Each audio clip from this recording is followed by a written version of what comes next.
Excise constable Soumya రాత్రి జరిగిన యాక్సిడెంట్లో ఒక కిడ్నీ కోల్పోవడం జరిగినది. బీద కుటుంబానికి చెందిన సౌమ్య గారు, దానికి కారకులైన ఎస్హెచ్ఓ నిజామాబాద్ స్వప్న మేడం గారు ఎక్కడో నిర్మల్లో ఎక్కడో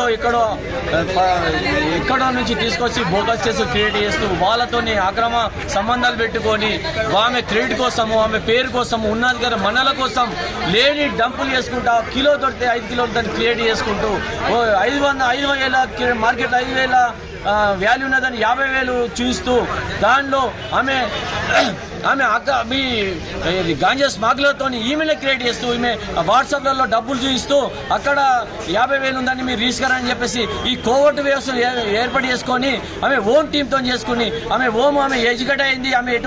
ఆమె సేఫ్ జోన్ ఉంటూ డేంజర్ జోన్లో మా కానిస్టేబుల్ అని పంపిస్తూ వాళ్ళని అమాయకులను తీసుకెళ్లేసి రాత్రి లేకుండా అమాయకులను తీసుకొని ఆడపిల్లలతోని ఆ రోజు చేయడం జరిగింది. దాని తదుపరి చర్యల భాగంగానే మేడేమో సేఫ్ జోన్లో ఉంది, అమ్మాయి వచ్చేసి కారుతో ఉంటే కారు వాడు క్రిమినల్ సాడ్ వచ్చేసి వాడు కారు వాడి కొట్టడం వల్ల ఆమె ఒక కిడ్నీ కోల్పోయింది. సావు బతుకులో బ్రిటిష్ హాస్పిటల్లో ఉన్నది. దానికి న్యాయం చేయాలి, స్వప్న మీద దానికి బాధ్యత వహించాలి. ఈ న్యాయం చేసే వరకు మేము ఇక్కడ ధర్నా చేస్తున్నాము.